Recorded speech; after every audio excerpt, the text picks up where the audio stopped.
ibu daftar sekarang berkas sebanyak ini, ibu bawa KTP saja, ada ibu berobat.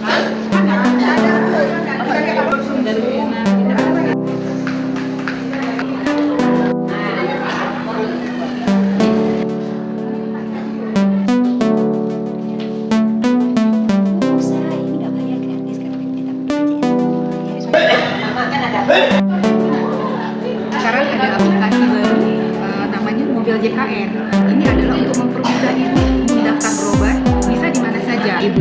Saya perkenalkan di sini, nanti ibu boleh klik di sini pendaftaran pelayanan. Ya, setelah itu ibu pilih Vaskes tingkat pertama. Nah, baru ibu daftarkan siapa yang akan berobat ke bagian mana ibu. Lalu ibu tekan simpan. Nanti ibu sudah mendapatkan nomor antrian, walaupun